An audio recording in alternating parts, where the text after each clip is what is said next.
What's that? Mine is 309, 309.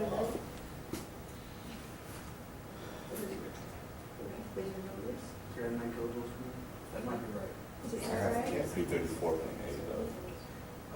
Well, you guys have to double check with me. Because this is a homework problem, I'm not going to give away the answer. I'm just going to go through the setup. Okay. Okay.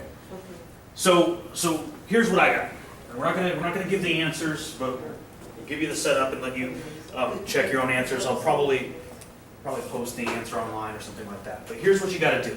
You got to itemize every single change that happens as you move from one state to the other. Remember, enthalpy is a state function, and so we find a path that connects our initial state to our final state, and we calculate all the enthalpy changes along that path. And by the time we get to the final state, the sum of all those changes is what we're interested in. So, first thing you're going to have to do is you're going to have to send 3 of these solid carbons into the gas phase. Every time you send one into the gas phase, it's going to cost you 717 kilojoules per mole. And we're going to define energy that is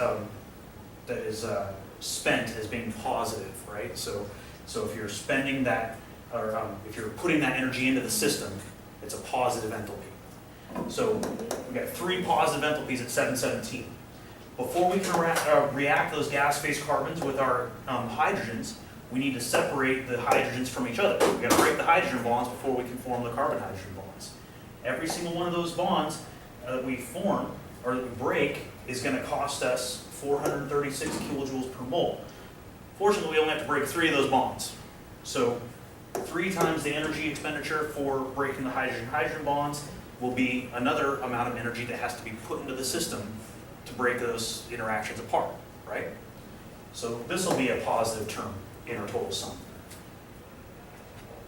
When we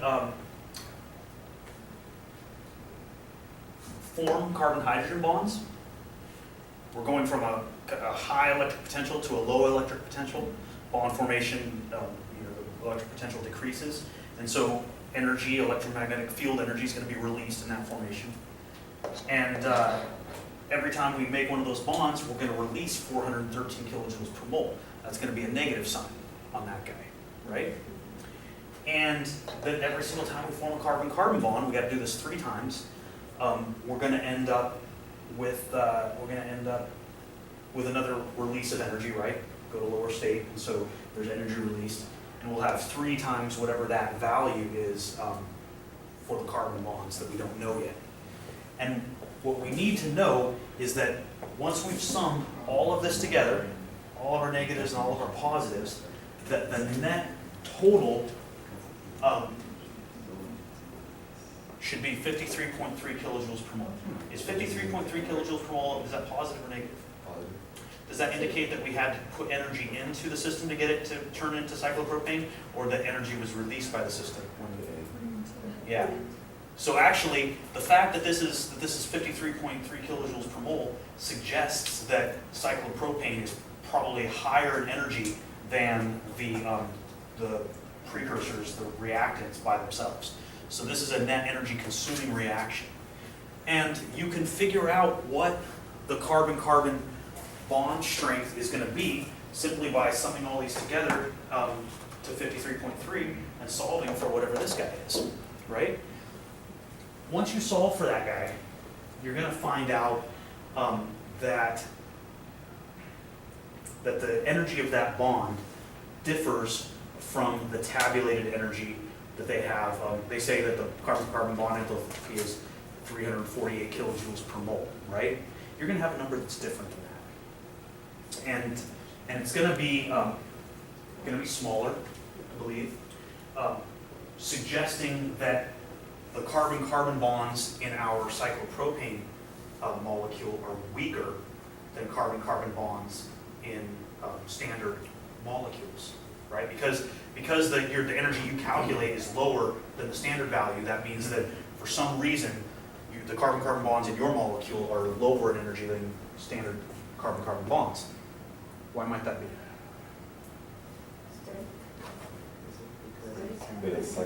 You guys all got it. You guys all know what it is. It's ring straight. You know, anytime you're building a molecule, you got to pay for everything you do.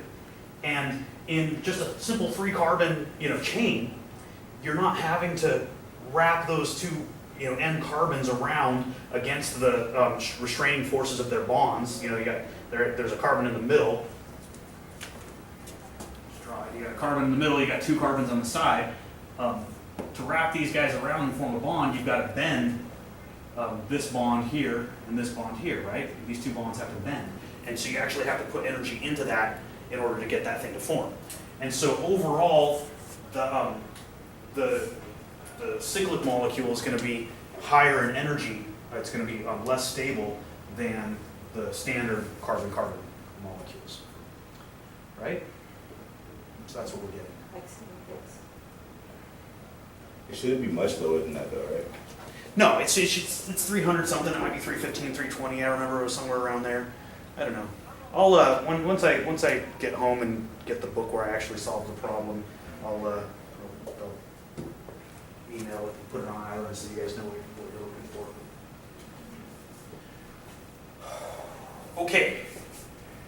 So I've already got a photograph of this. Do you guys need it? Have you already copied it? It's on the camera, so you guys can look at it in the video if you need to grab it again. We got one last topic we wanted to introduce, and we're not going to get very far on it today because we simply don't have that much time. But I'll introduce it, and then on Tuesday we'll spend some time sharpening our skills with it. Hopefully, we'll spend some time sharpening your skills over the weekend. I'll try to give you enough to work with it over the weekend, but it might be until Tuesday that we get a chance to talk about it in depth.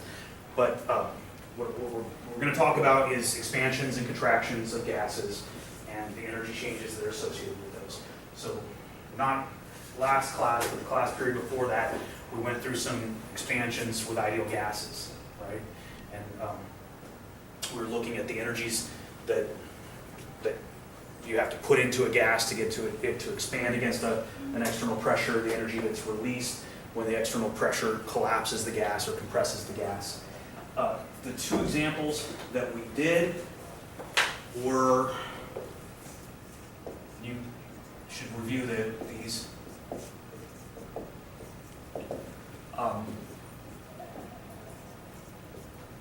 Isothermal processes.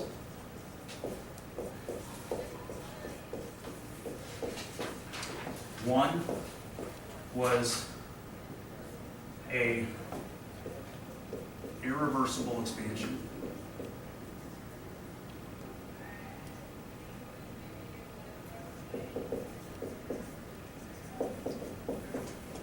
And the second one was a reversible expansion.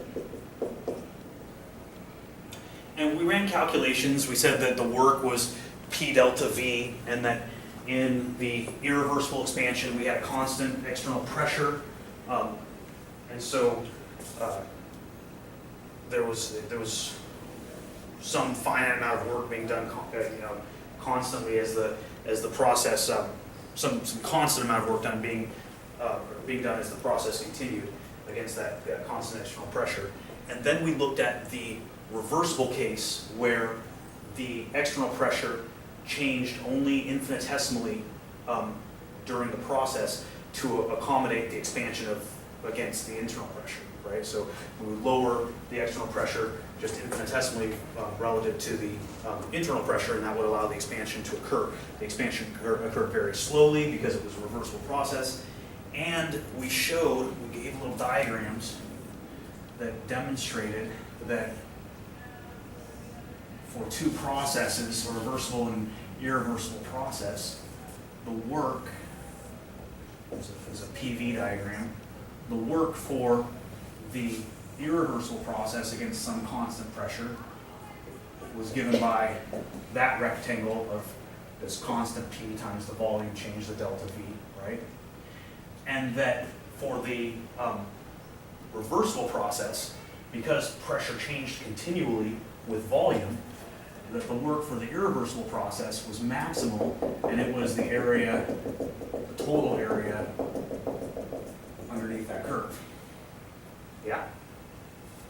Now there's some things to remember about exactly what is happening in these isothermal processes. So the total internal energy of an ideal gas, we decided a while back, was only a function of its temperature. Volume didn't play a role. We mentioned that that was because the ideal gas molecules don't have intermolecular forces. So all these like phase change things where we're saying we have intermolecular forces, and as we act against those forces, there's energy spent to increase volumes against the intermolecular forces. Ideal gases don't have intermolecular forces, so that's not an issue. The only change in energy that an ideal gas goes through when it experiences a change in volume is the change in energy associated with any work that it has to do to push back against the external pressure of the surroundings, right? So, why did I start talking about that? So we've got this thing with ideal gases.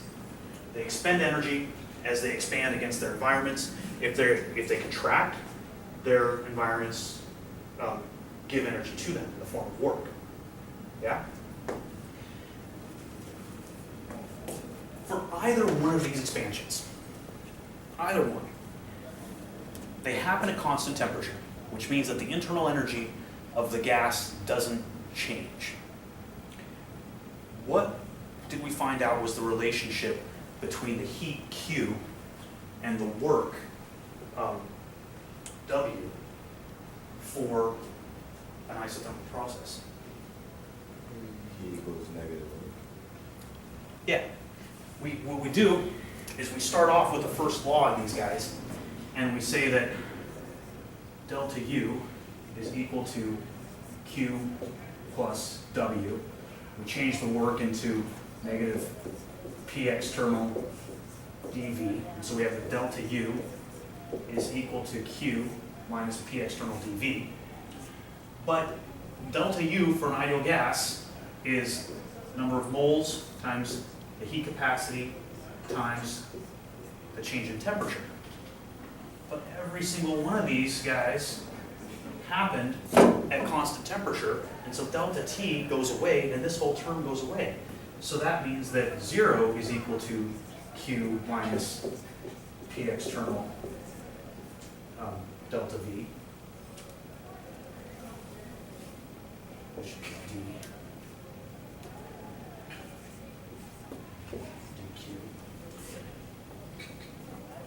And then if you just move those to the opposite side of the thing, you get that they're equal, right? dq is equal to P external dV. They're equal and opposite in sign if the sum total is going to be 0. What that means is that for every amount of energy that the gas expends in expanding against its environment, you've got to be pumping more energy into it to keep its temperature constant. And that's the nature of any kind of a constant temperature expansion or contraction with an ideal gas. If it's happening at constant pressure, if the gas is expanding, it's expending energy. And so if the constant temperature if the temperature is constant, you got to be pouring energy into it. Similarly, if the gas is contracting and work is being done onto it, if it's happening at constant temperature, energy must be leaving the system. An amount of energy equal to the work must be leaving the system. I gave a trick question to some of the kids last year, and I asked them, I said, a process happens isothermally for an ideal gas, blah, blah, blah. What can you tell me about the container that it happened in, adiabatic or isothermal? Or sorry, adiabatic or, what's the other one? There's a name they give it. Diathermal. If you read your text, I don't focus too much on nomenclature, but there's two different kinds of containers. There are containers that are defined to be adiabatic, which means that there's no ability of heat to flow between one system to the other, right? So if the container is adiabatic, it's insulated. Heat can't be transferred. If a container is diathermal, that means that you can transfer heat. So any of these processes that happen at constant temperature must occur in diathermal containers because we know that we need to move heat in and out of the system to adjust the temperature, right? So we've set up the isothermal. The other question is what about processes that occur in insulated containers? Well, you take an insulated container, that means no heat can come in from the surroundings, no heat can leave to the surroundings. What's going to happen if you expand, what's going to happen to the temperature of a gas if you expand it at constant or under adiabatic conditions when you can't adjust the energy by adding or subtracting heat? Huh? It's going to drop, right. So the gas, as it expands, it does work, it spends energy. That energy is lost because delta U is CVET, then there's going to be some change in temperature that's associated with the expenditure of that energy. And similarly, if you compress a gas under adiabatic conditions and you do work on it, but the extra energy isn't allowed to bleed off as heat, then you're going to have an increase in that temperature that reflects the increase in the internal energy of the gas system. And so there's a lot of stuff that I'd like to be more deliberate with, but I don't have time, so I'll have to wait until Tuesday until I can be deliberate with you. But I can show you something that will help you to answer problem number 9, I believe it is. Let's just glance at that problem real quick. Problem number 10. So in problem number 10, I'm asking you to trace through a cycle. And this cycle becomes very important, will become very important after exam 1, once we start talking about entropy, because it's one of the cycles that's used to argue for the second law of thermodynamics. This cycle, you have 4 curves that take you along a cyclic path from one state to another.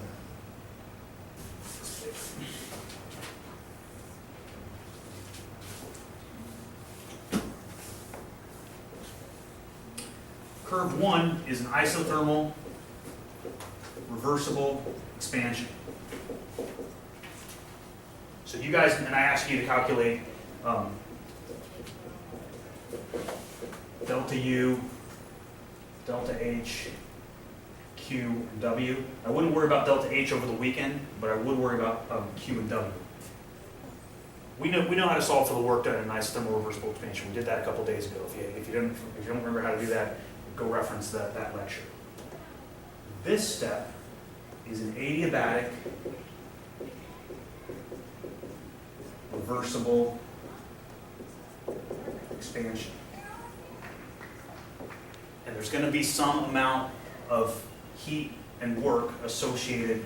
Well, there's not going to be any heat. Q is equal to 0, right? But there'll be some amount of work associated with this process.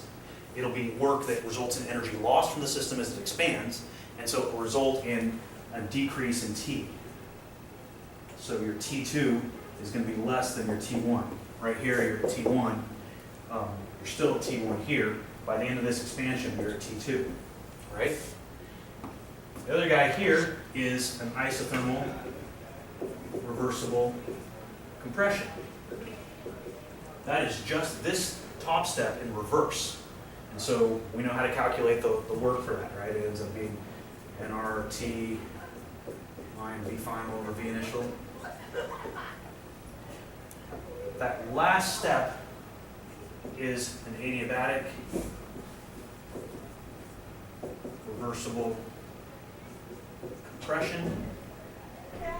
We're still at T2 here because this was isothermal, and this adiabatic compression takes us from temperature 2 back up to temperature 1, and we're now back to where we started.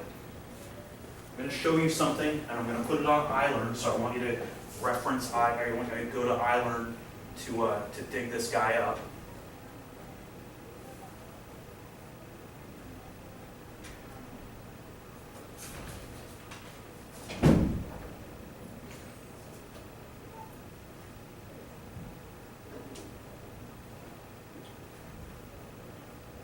I hope this is the one. No, that's not the one.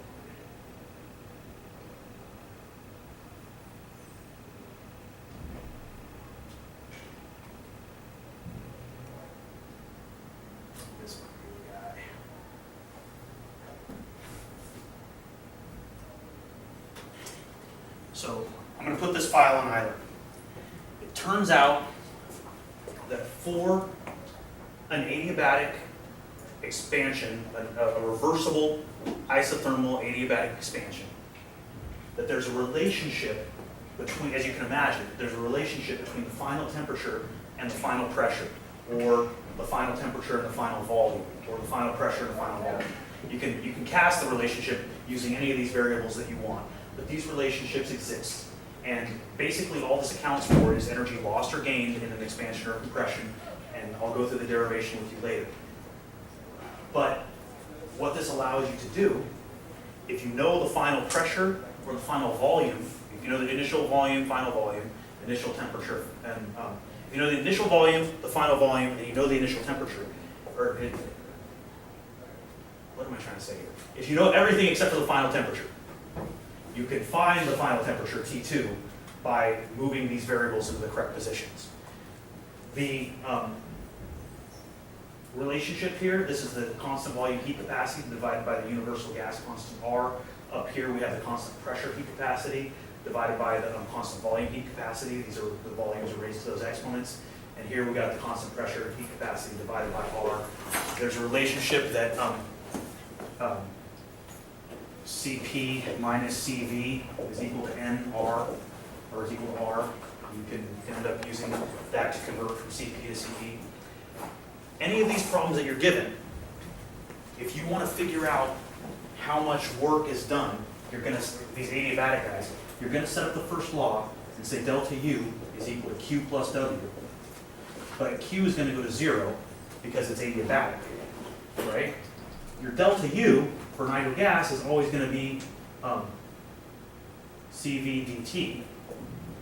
And to find, or NCV delta T, and to find that, you're going to use the constant volume heat capacity of the ideal gas, but you're going to find your delta T by using one of these relationships to figure out what the final temperature is. And once you have that set up, you're going to set this equal to the work. It's a reversible expansion, so it's nRT natural log of V final over V initial is going to be the work done in that process. All right? So I think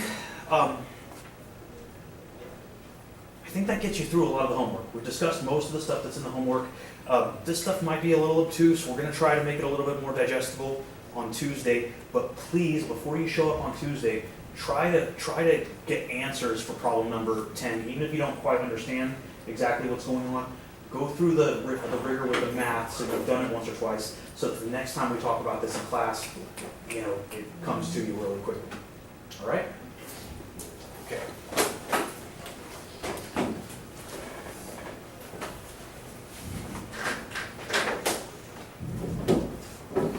Now I gotta get out of here before the math teacher comes in.